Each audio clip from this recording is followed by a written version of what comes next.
listening to Ron Siegel's Home and Finance Radio Show, only on Financial News and Talk. Now live in studio, your host, local and national real estate expert and consumer advocate, Ron Siegel. And hello again. Welcome to Ron Siegel Radio. This is the show with no real boundaries as we discuss current events, financial markets, politics, sports, even poking fun at the rest of the media. This is the show that connects the dots of confusion delivered by conflicting media reports. We connect the dots, you know the actions you can take how your family or business can benefit in current events. Most of all, thank you for joining me. Within every market, there are solutions as well as tremendous opportunities. You just need some trusted guidance. That is my message, and I will be delivering it every day. We have a very focused show. We only chat about items that affect the roof over your head, your bank account, and anything I feel would benefit you. And let me remind you, if you ever have any home or finance-related questions, I am the consumer advocate looking out for you, and you can reach out to me directly, 800-306-1990, 800-306-1990, or ronsiegelradio.com. Just remember, that's the number you call anytime for assistance. When you call that number, it comes directly to me first. There are operators standing by. Quiet, numbskulls, I'm broadcasting. While I do have a great team when it comes to developing a financing plan, a plan to save you money, I personally work with you. Even if you don't have any needs today, save this number in your phone for future reference. 800-306-1990, 800-306-1990. Doing great today. Glad you're asking. Let us know where you're checking in from. If you're watching us on the live stream, just tell us live and where you're checking in from. If you're watching a replay, please just put in their hashtag replay so we will know. Helps us know who's listening and where. Appreciate that. As always, we celebrate on Ron Siegel Radio. Let's see what we've got to celebrate today, other than the fact that I did wake up this morning on the right side of the sidewalk. I know some people are not going to be too happy about that, but what the heck. Let's see what are we celebrating today. I saw there's a few things. Isn't this a little late, Josh? National Bean Counter Day. Wouldn't that have been yesterday? I think that should have been done tax day, but I will remember that when we get to have an event to go to this afternoon. So I'll make sure we note that. Healthcare Decisions Day. Okay. I know. It is what it is. Orchid Day. Have you ever tried growing orchids? They're not the easiest thing in the world. And here's a scary one, especially if you're like me. National Wear Your Pajamas to Work Day. I would scare a whole lot of people if I did that. So I'm going to stick with the one that I know best, the one that I like best, because I have beaten anorexia. National Eggs Benedict Day. There's a lot of places around me now where we get Eggs Benedict that I really like it. I think it's called Snooze at the Orange Circle. I just learned of that place, Snooze, Orange Circle. They make some really good Benedicts over there. In fact, I might have to go over there after the broadcast today. We better get onto the broadcast first, though. Otherwise, Josh is going to get mad at me because the stations don't wait. Dow Jones Industrial Average is up 110 points. The S&P 500 is down 7.84. NASDAQ is down 24.63. Oil's up just a little bit, 8 cents a barrel. Let's take a look and see the 10-year Treasury. That one's still going up, 4.66. Ow! Yeah, that's painful. If you've been thinking about buying a house, financing a house, maybe you've got some debt consolidation issues, that 10-year Treasury. Now I will remind you, if it's a debt consolidation issue, don't worry about it. RSR two-step, we take care of that. We plan for things like this. RSR two-step. So you go out there and you take care of your debt consolidation needs right away, knowing that the interest rates are high, but they're still less than what 22.84% average on credit cards. So they're still less than that. But we know that we're going to be restructuring down the road when interest rates come down. They're cyclical. They go up, they come down. So right now they're at 4.66. I did notice yesterday the Federal Reserve president in New York said he's still anticipating rate cuts for this year. There's a lot of people that are worried about that. So he's still anticipating, though. The 10-year Treasury, 4.66 is where we're sitting right now. So that is a little worrisome if you're thinking about buying a house, but I'm going to still tell you, buy the house now. Now, we've shown you some strategies. We've shown you many, many strategies where I think we've done this. rsrbuydown.com, rsrbuydown.com, where you can still buy down the interest rates. And yes, don't worry about, if you've been listening to all the news about this National Association of Realtors settlement, it's a bunch of hogwash. Just my opinion, and it should be yours too. So what is that all about? It's all about attorneys wanting to get money. Does that surprise anybody? Surprise, surprise, surprise. So they say that real estate agents that make 2.5%, 3% are making too much money while they're charging 40%, 30%, whatever the number is. But I digress. rsrbuydown.com. If you can't afford the payments that you're looking at right now, rsrbuydown.com might be a solution for you. We can analyze it because everybody's situation is a little bit different. Now, I don't want you to spend too much money on that unless, of course, you need it or it's in a bidding situation, and there's many, many reasons that you would need it. But the idea here is you're buying down the interest rate to get it to something that you can afford, asking the seller to help. Now, the idea here, and I'm going to talk about a little bit about this in the Mortgage Minute coming up, builders are not building nearly enough homes. Why is that important? Well, it's going to help maintain the pricing. It's going to help maintain pricing on the homes that are built. So I'm just throwing that at you. We're watching that very closely. The idea here is get into that home right now. When interest rates come down, and we're going to talk about this as well, but when interest rates come down, we're going to see a lot more people get into the marketplace for buying. It's just the way the market works. That's always the way the market works. So as interest rates come down, there's going to be more sellers going out there because the people who own homes and need a loan, they're going to say, you know something, it's time. I'm going to sell my house because the interest rates are low. The property that I'm moving to is going to have a stronger interest rate. I'm going to share with you, those folks should not be waiting. Why? Because they can maximize their sales price right now because there's not a lot of inventory on the market. And if they go and they buy another property, well, when interest rates come down, they can restructure that loan and prices in their area, their neighborhood are going to skyrocket. Now, we just finished our 48th, going to the end of last year. We don't have all the numbers in for this year. 48 consecutive quarters, 48 consecutive quarters of real estate appreciation. Let's see. Can the stock market say that? No. Can the gold market say that? No. Can the bond market say that? No. 48 consecutive quarters of appreciation in real estate. So we'll talk about that as well. You're listening to Ron Siegel Radio, discussing your real estate current events and the financial markets. When we come back, should I wait for mortgage rates to come down before I move? Can I fix my credit in a week? Questions you should ask when buying a house? We'll talk about all that and more. Reach me anytime off your number, 800-306-1990, 800-306-1990, or ronsiegelradio.com.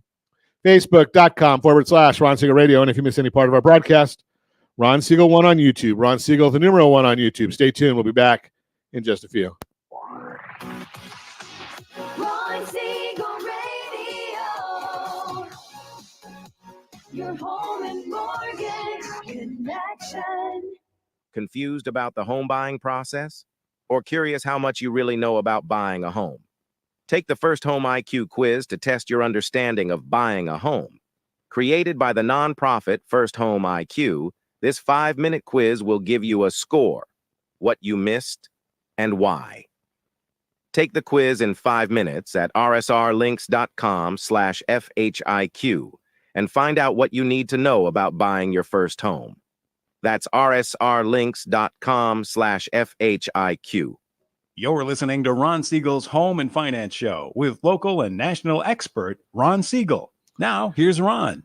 Welcome back to Ron Siegel Radio. Within every market, there are solutions as well as tremendous opportunities. You just need some trusted guidance. That is my message, and I will be delivering it every day on Ron Siegel Radio.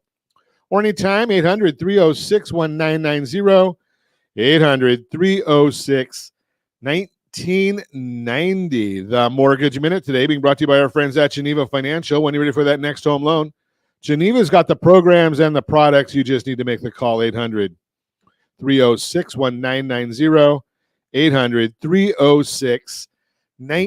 1990, and every day at this time, OBMMI. They provide the most comprehensive, accurate, timely, and interactive analysis of pricing ever conducted in the mortgage industry, calculated from actual locked rates with consumers across 35% of all mortgage transactions nationwide. They do not tell us points paid, points received, or APRs. They only tell us the number to put into your mortgage calculator. Oh, yeah, if you don't have one, ronismylender.com, ronismylender.com. You can get our mobile app totally free. And yes, it does have a mortgage calculator right on there. But OBMMI tells us the number to put into the calculator to find out what your monthly payment will be. Ooh, that's an ugly looking chart there, Josh. Only in mortgage world is an ugly chart. Everything's in green. Right? That's kind of odd there. So conventional rates, 30-year fixed, up 7.122. Jumbo, 30-year fixed, up 7.564. FHA, 30-year, up 6.805. USDA 30-year fixed, up 6.783. That's the rural areas, generally no down payment. And the best loan on the market, 30-year VA loan, up 6.741. Every one of them are up. And the way the market's looking right now, they'll probably be up again tomorrow unless the market turns around. If you want our market commentary each morning as early as the data allows, rsrmarketminute.com, rsrmarketminute.com. Send that out as early as the data allows, usually a 2-3 page big type because I can't see very well, but 2 to 3 pages of our market commentary. We also have to put all our compliance stuff on the back end of it. So that's where that is, rsrmarketminute.com. Let's take a look and see what's going on in the markets today. Well, as we talked about a little earlier, the S&P 500, well, it's turned around. It's flat right now, up 0.22. The 10-year Treasury yield, up 5 basis points, 4.65, hoping that stays below 4.73 at the close today. Mortgage-backed securities, the bond down 18 basis points. When the bond goes down, the yield goes up. Not a good sign right now. So that's still moving up. Hopefully we'll hit some level of support so that bond doesn't go down too much further. Fed Chair Jerome Powell speaking this afternoon. I think it's 10:15 our time, so we'll be watching that. Fannie Mae and Freddie Mac announced if a buyer agent commission is paid through a seller concessions that would not cover allowable concessions. That's in the weeds. So that's another one of those things that part of that National Association of Realtors issue. Don't worry about it. If you're using a real estate professional that listens to Ron Siegel Radio or is partnered with our lending team, we've shown them everything they need to know to deal with this whole issue. It's a club. The National Association of Realtors is a club. Are you a member? If you're not a member, don't worry about it. Keep doing things the way you think is best for you and your family. CoreLogic rental report released there for the month of February, showing that rent prices are up 3.4% year over year, which is a pretty big increase from 2.6% in the previous report and the highest year-over-year level in 10 months. The latest CPI report showed that shelter costs rose by 5.7%, which is 2.3% higher than what we are actually seeing because of the lag. When you multiply that difference by the shelter weighting in the core CPI, it shows that shelter is being overstated by about 1%. That would mean that core CPI should be closer to 2.8% instead of 3.8%. Doing the same exercise with the Fed's favorite measure, PCE, and you get 2.3% instead of 2.8%. That's being reported. The National Association of Home Builders, NAHB Housing Market Index, measures builder confidence, remained at 51, which is the highest level in 9 months, and is in expansion territory finally. Here's the breakdown of the internal metrics. Current sales rose 1 point to 57. That's expansion. Future expectations fell 2 points to 60. Still expansionary. Buyer traffic rose 1 point to 35. Not good, but it is the highest level since August. Future sales remained in expansion, but fell 2 points because of the higher mortgage rate outlook. Buyer traffic continues to slowly rise. Overall, good report. According to the National Association of Home Builders, 22% of builders, the percentage of builders cut home prices, down from 24% last month and 36% in December. The use of sales incentives ticked down to 57% in April from a reading of 60% in March. This shows that builders have a bit more pricing power and speaks to strength. What does that mean?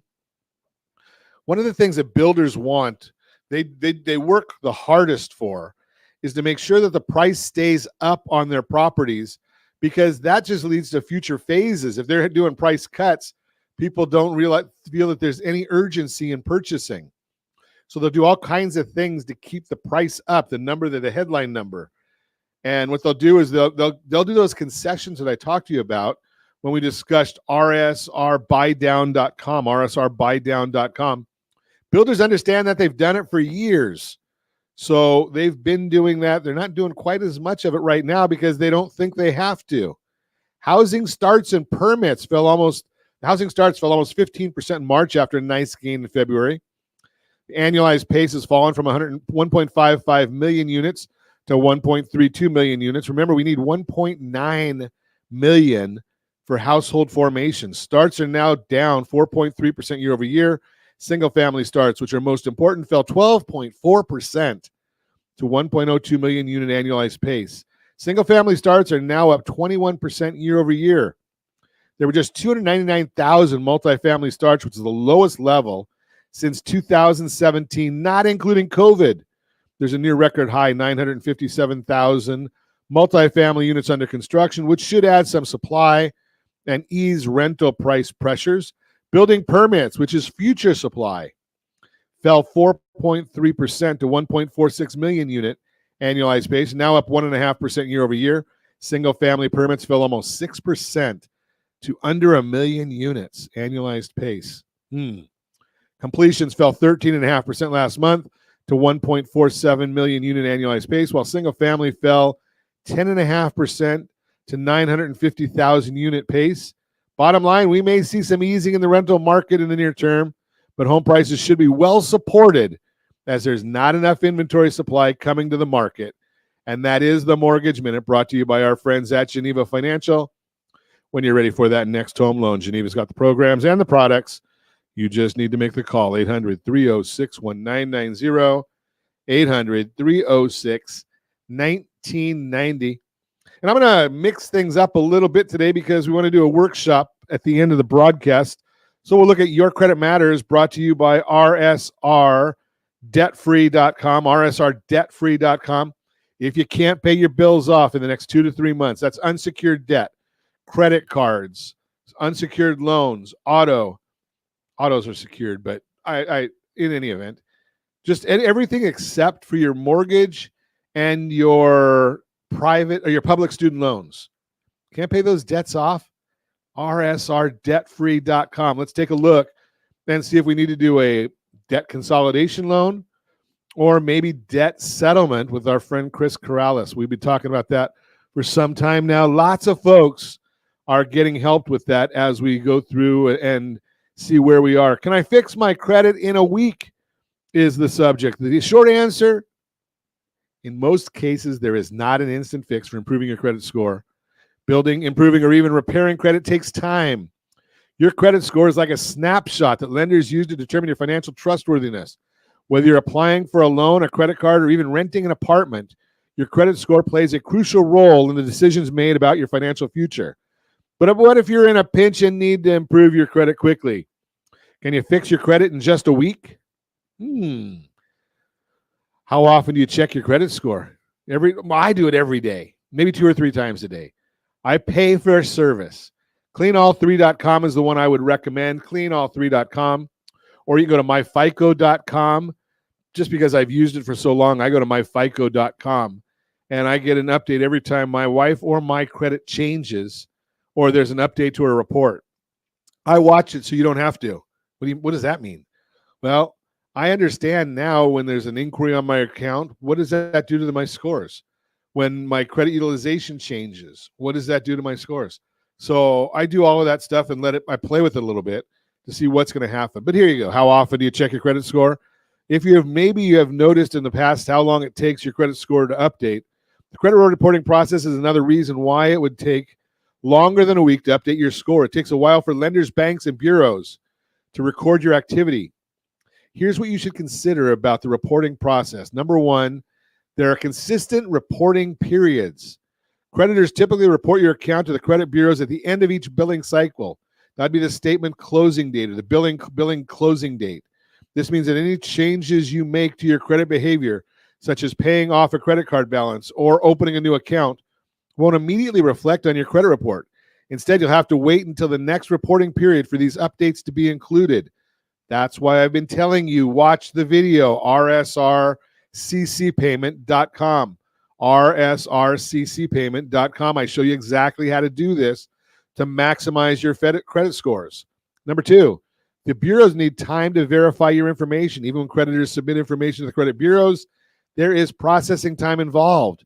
The credit bureaus need to receive, verify, and process the data before updating your credit report.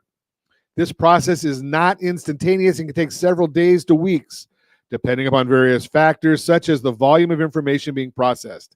Additionally, the bureaus have specific schedules for updating credit reports, which may vary depending on factors like the bureau's workload and the frequency of data submissions from creditors. Number three, there's a lag between your credit reports update and when your scores updates. Even after the credit bureaus update your credit report, there may still be a lag before your credit score reflects these changes. This is because your credit score is calculated based on the information in your credit report.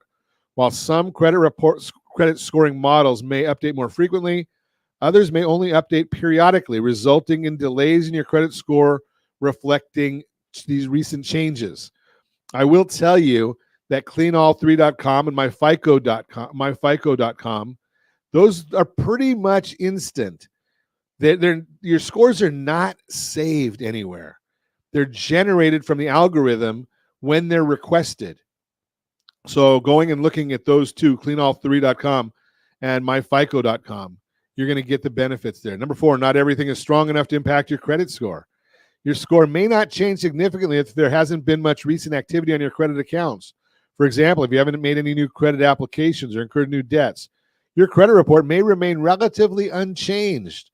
The reality of fixing credit, while some changes to your credit report may occur relatively quickly, significant updates to your credit score typically take time to reflect accurately. It's essential to be patient and to continue practicing responsible credit habits while waiting for your credit score to update. While you may not be able to fix your credit in a week, there are some strategies you can try to start improving it immediately. rsrccpayment.com. Always try to pay your bills on time. Pay down credit card balances. Check your credit reports for errors. Become an authorized user. Might help your score. Report rent and utilities. Sometimes that'll help depending upon what you're looking to do. And patience. Now, there are some options. I will tell you, there are some options for what's called a rapid rescore. Rapid rescore does allow us to make sure your balances get to a certain level, get a letter from the bureaus, and get a rapid rescore done. So that is something there is a possibility. You're listening to Ron Siegel Radio, discussing your real estate, current events, and the financial markets. When we come back, rising home prices continue to fuel growing home equity. We will chat about that. And we're going to also talk about, should I wait for mortgage rates to come down before I move? Questions to ask when buying a house, all that and more. Reach me anytime off air, number 800-306-1990, 800-306-1990 at ronsiegelradio.com, facebook.com/Ron Siegel Radio. And if you miss any part of our broadcast, Ron Siegel 1 on YouTube. Ron Siegel, the numeral 1 on YouTube. Stay tuned. We'll be back in just a few. Ron Siegel Radio. Your home and mortgage connection. Hey there, friends. Wondering if now is the right time to buy a home? Or are you waiting for a bunch of foreclosures? The facts speak loud and clear. Defaults and foreclosures are down, sure. We might be headed towards a recession. But did you know interest rates typically drop and real estate values often go up during a recession? So what are you waiting for? Higher prices or higher payments? Don't navigate these waters alone. Connect with RonSiegelRadio.com today. That's RonSiegelRadio.com. You're listening to Ron Siegel's Home and Finance Show with local and national expert Ron Siegel. Now, here's Ron. Welcome back to Ron Siegel Radio. Within every market, there are solutions as well as tremendous opportunities. You just need some trusted guidance. That is my message, and I will be delivering it every day on Ron Siegel Radio or anytime at 800-306-1990, 800-306-1990. The real-time real estate segment today being brought to you by rsrmoney.com, rsrmoney.com. Should I wait for mortgage rates to come down before I move? You've got a move on your mind. You may be wondering whether you should wait to sell until mortgage rates come down before you spring into action. Here's some information that could help answer that question for you. In the housing market, there's a long-standing relationship between mortgage rates and buyer demand. Typically, the higher rates are, you'll see lower buyer demand. That's because some people who want to move will be hesitant to take on a higher mortgage rate for the next home. So they decide to wait it out and put their plans on hold. But when rates start to come down, things change. It goes from limited or weak demand to good or strong demand. That's because a big portion of the buyers who sat on the sidelines when rates were higher are going to jump back in and make their moves happen.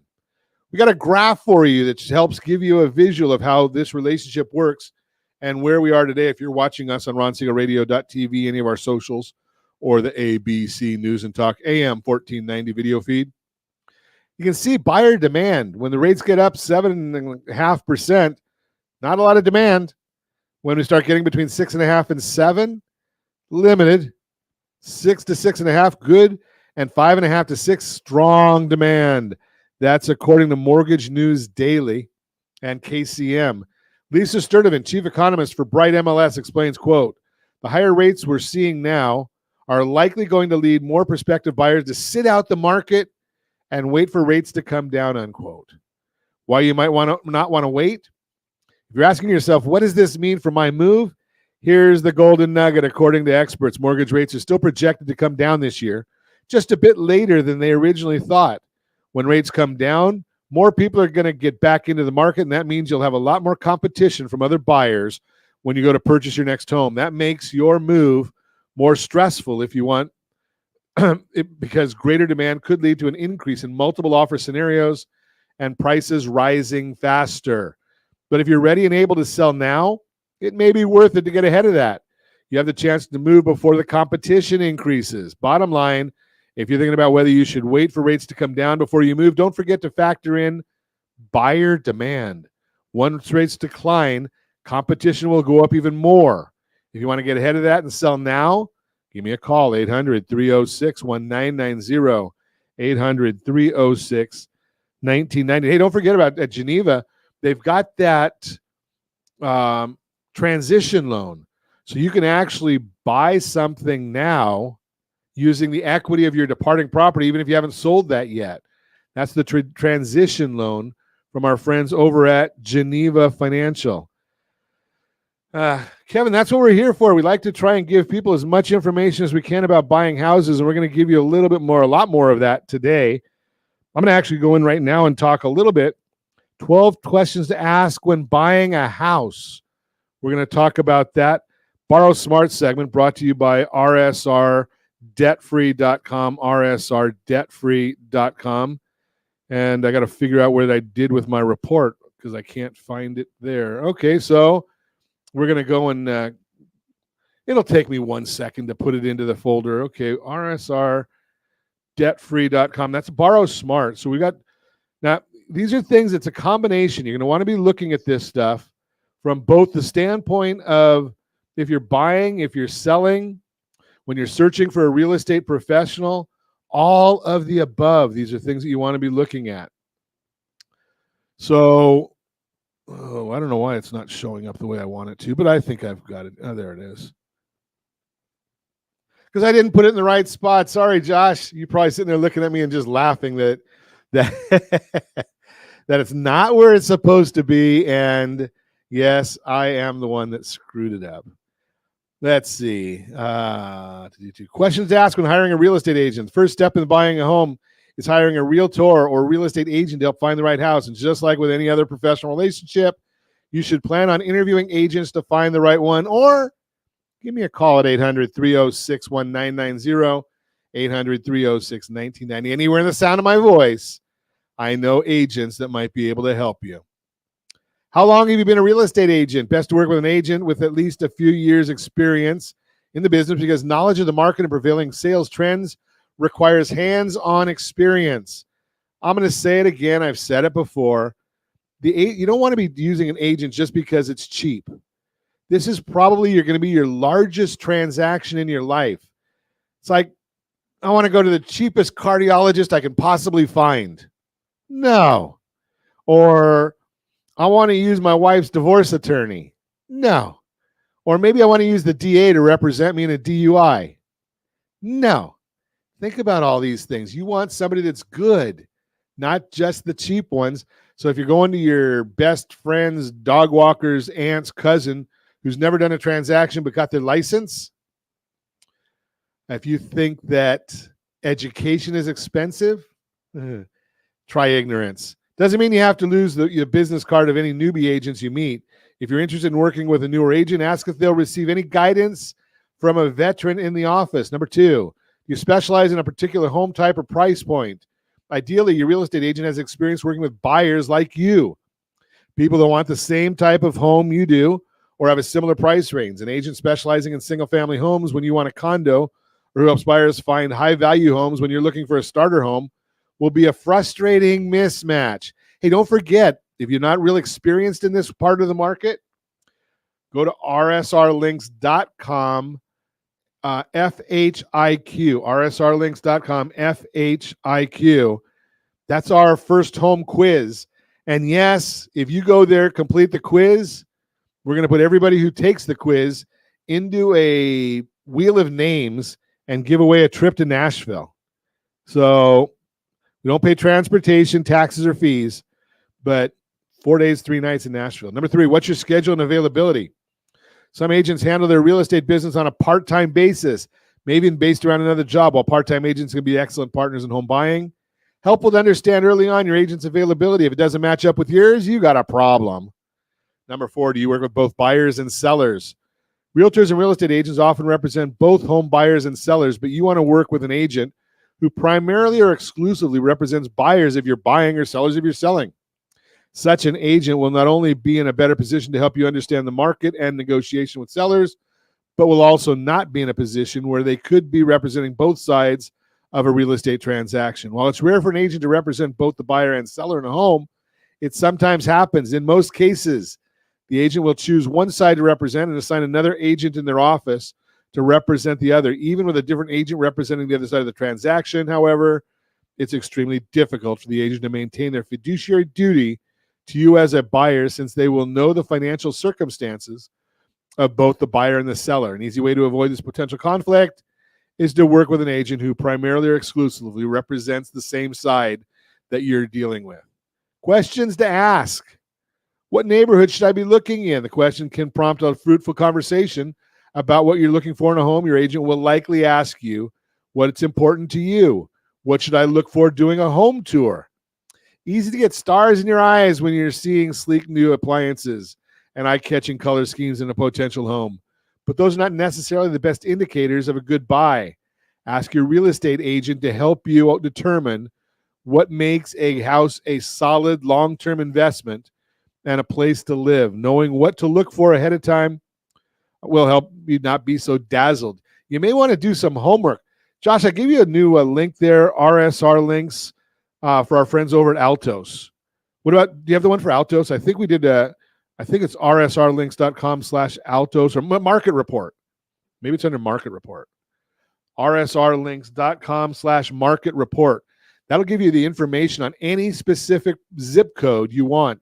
How many homes are for sale? What's the trajectory of pricing? And it's free to you. rsrlinks.com/Market Report.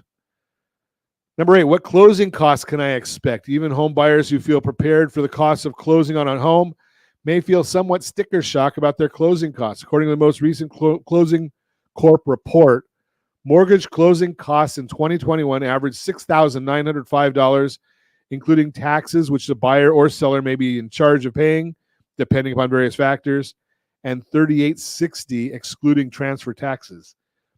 Talk to your agent. Give us a call at 800-306-1990. We can help you with that and get that pre-approval, pre-underwrite. No, the fast pass and all those other fast whatevers they want to call it, or pass whatever they want to call it. I don't care about those. What you want to be is pre-underwritten and get a dashboard that gives you all the modern pre-approval.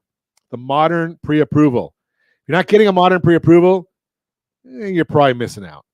Number 9, do you see any issues with the house? An experienced agent will be more attuned to potential home problems than a first time or even a second or third timer home buyer. Your agent is better positioned to point out that water heater is nearly at the end of its cycle, that the roof needs repair, or that there isn't sufficient office space for 2 work-from-home spouses.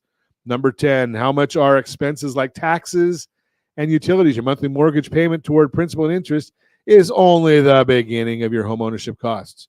You'll also need to budget for additional expenses like property taxes and homeowners insurance. If you're in California, that's a biggie. Can you even get homeowners insurance for that property? You'll also need to think about utilities such as trash pickup services, electricity. Understanding just how much you can expect to pay for these services can help you avoid a costly budgeting mistake. As you're considering various homes, make sure you understand how much you'll pay each month for all of these costs. Number 11, why is the house for sale? Good question. Understanding why the sellers are planning to leave the area may give you important insight into the home. For instance, if the sellers are leaving because the home has become too expensive to maintain, you may not be interested in making the offer. On the other hand, a seller who is relocating soon for a new job may be willing to negotiate to expedite the sale. Their company might even be willing to help. Number 12, do you recommend any contingencies or concessions? When you make an offer on a house, ask your agent whether you should include any contingencies and or concessions in your offer. You may state that you'll make an earnest money payment if your offer is accepted. An earnest money deposit is the money the buyer sets aside in an escrow account once a home sale is under contract. It indicates that the buyer is serious about purchasing the home. For example, you may set aside $10,000 or $15,000 of your down payment as an earnest money deposit. Why does earnest money matter? Because of contingencies. Contingencies are conditions the buyer lists in the offer, and the seller must meet these contingencies as a condition of the sale. A lot of different issues right there. Concessions, on the other hand, are benefits the seller gives the buyer. A common type of concession is when the seller agrees to pay some portion of the closing costs. If you want to buy a house that's fielding a number of offers, you'll probably not request any contingencies or concessions. Sellers of homes that are in high demand are usually less interested in meeting your concessions and contingencies. But sellers may be amenable to contingencies or concessions if the house has been on the market for some time or they're otherwise motivated to sell quickly. That's why you need to look at the market report, rsrlinks.com/market report, rsrlinks.com/market report. If you're the buyer, get our free home buyer's guide. We update it every quarter, rsrhbg.com, rsrhbg.com. If you're the seller, get our home seller's guide, rsrhsg.com. All of those are there for you. That is the Borrow Smart segment brought to you by rsrdebtfree.com, rsrdebtfree.com. You're listening to Ron Siegel Radio, discussing your real estate, current events, and the financial markets. When we come back, I'm going to do a little bit of a workshop with you. I don't know how much we're going to get into, but rising home prices continue to fuel growing home equity. We'll talk about that one. You can reach me anytime. Off-air number, 800-306-1990, 800-306-1990, or ronsiegelradio.com. Facebook.com/Ron Siegel Radio. And if you miss any part of our broadcast, Ron Siegel 1 on YouTube. Ron Siegel, the numeral 1 on YouTube. Stay tuned. We'll be back in just a few.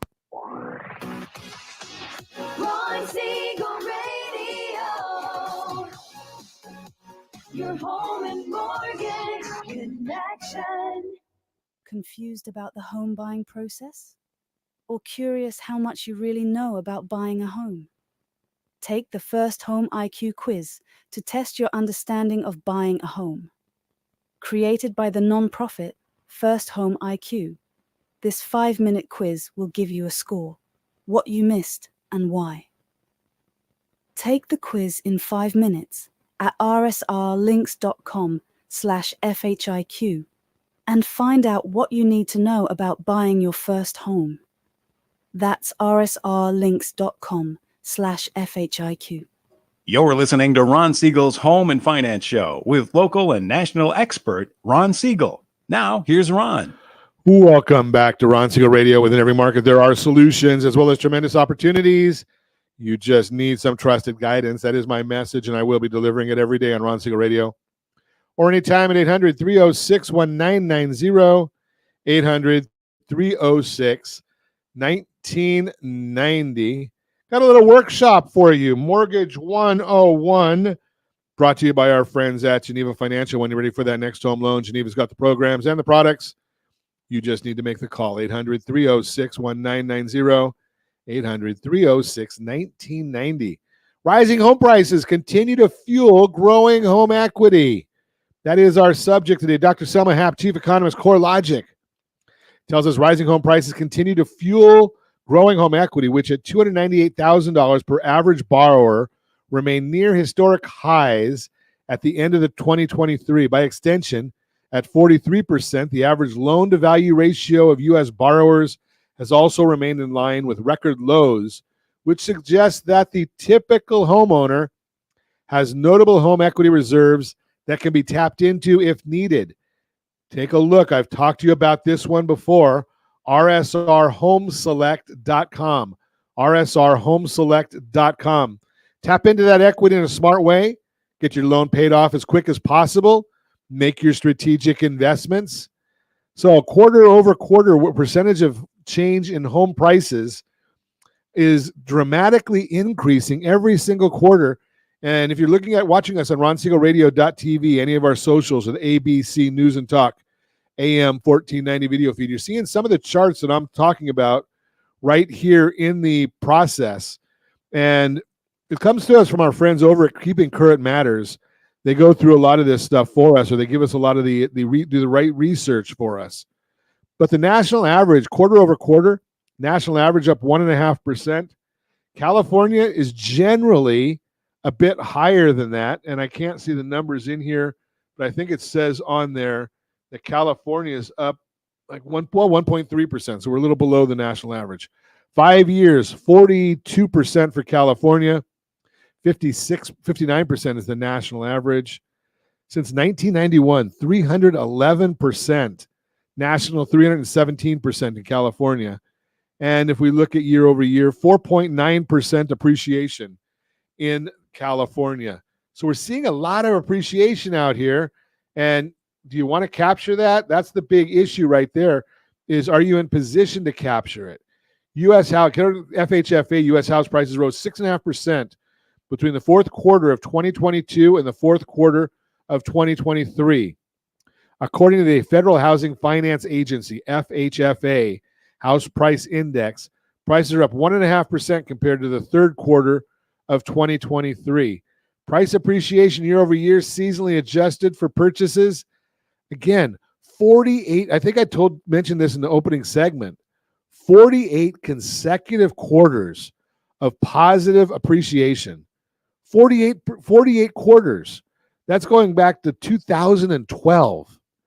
Now, think about that concept, because there's not a lot of investments that you can go into that's going to have that kind of price appreciation and consistency. Now, we've talked to you in the past. I think it was 2006 was the only year going back to 1942 where there's been a 10-year period where real estate values, if you look at 2006, 2016, the values were not up. They were down about, I think, 3 or 4%. But other than that, every year every 10-year period, they're up. Home equity gains. So, yeah, I know that I mentioned in a little bit ago that California is not quite as high in a percentage rate as some of the other states, but on a national average, think about this concept. On a national average, year over year, fourth quarter 2023, let's see, California up $49,000. The rest of the country, $24,000. When I do a lot of these numbers, I go through and I give them to you. And I do tell you that, you could probably double it for California. Well, here it's a little more than double. In the fourth quarter 2023, the average U.S. homeowner gained approximately $24,000. Again, California, 49,000 in equity during the past year. Now, there's still a lot of people with a lot of equity in their houses. Why do I mention that? 67.4% have paid off their mortgages or have at least 50% equity. Now, do you know what your rate of return is on home equity? 0. What other investment would you put in that you got a 0 rate of return? But people say, I like that. Okay, so you like it. I get it. That's an emotional issue. But from a financial standpoint, is it the best bet for you? 38.7% own the home free and clear. 28.7% mortgage homes with less than 50% equity. 33% mortgage homes with less than 50% equity. I'm sorry, 28% is greater than 50% equity. That's why I talked to you about making use of the Geneva's Home Select product. And you can go to rsrhomeselect.com, rsrhomeselect.com, and you'll be able to get a video on the whole thing and see why I recommend this. You have access to your equity whenever you want it. You pay off the loan. And I was on a call yesterday where we were talking about a recent simulation where the effective APR for this family was 0.6%. Not 6%, not 1%, 0.6. January 2024, year-over-year house appreciation, according to FHFA, plus 6.3%. CoreLogic, 5.8%. S&P Case-Shiller, U.S. home average, 6%. They all use a little bit different data to come up with their numbers. That's why they vary. FHFA is dealing with homes with a conforming loan amount. CoreLogic includes the jumbo loans and cash buyers. So they're going to get you a little bit of different data. Year-over-year percentage change in price, U.S. Home Price Insights, February 2024. The actual data is 5.5%. Forecasted for 2025, 3.1%. So there's, and each of the last few years, it's been understated. The forecasts have been low. Lawrence Yun, Chief Economist, National Association of Realtors, says prices will remain firm and will not decline on a national level. Price appreciation over the last 60 years. Wow. Average sales price of houses sold in the United States. It's just really, really dramatic, the increase going from 1963 to 2023. Huge swings. Now, the ironic part is the rent number, the rent chart looks exactly the same. If you look at the rent, it's straight up pretty much over the last 60 years. If you look back at the chart we just showed you, price appreciation, they look like almost the exact same charts, except one of them goes in your pocket and one of them goes in your landlord's pocket. Just throw that out there for you. Now, why do I bring all of this up? Why is it so important for you to understand these things? Because the gap in net worth is widening. The gap in 2010 of homeowners to renters. Homeowners' net worth, 2010, $187,000. Renters, $5,400. $181,600 was the gap. The gap in net worth in 2022, last numbers we had available, this is according to the Fed, $10,400 for renters, $396,200 was the net worth for the homeowner. Massive. Homeowner's net worth almost 40 times greater. Again, $396,200 to $10,400. Homeowners build wealth across incomes. So regardless of whether you make a lot of money or not as much money, you're still, the net worth is greater for homeowners in every one of the income categories. 31 to 56,000, 56 to 91,000, 91 to 152, 152 to 249, and over 249,000. Every one shows that homeowners build wealth across incomes. Are you part of that group? Just throw that out there for you. Housing is a crucial piece of net worth, of your financial package. Home value component of net worth, substantial at every income level. And again, just another chart that shows the comparisons. Equity in primary residence, under $31,300. Equity in primary residence, $104,000. How do you determine equity? I get people that ask me that. It's the amount you owe subtracted from the property value. Do you want your property value? RSR myhomeiq.com. RSR myhomeiq.com. So that's where you're going to get that from. RSR myhomeiq.com. Let's continue. We only got a couple more minutes left. Opting for a smaller, more budget-friendly house means you don't have to save as much for down payment and upfront costs. Start small. You don't have to start with the 4-bedroom house with the white picket fence and a pool. You can go and start with a smaller property. And this comes from Veterans United. Veterans, you don't even have to make a down payment. As long as you can afford the payment, you're in good shape.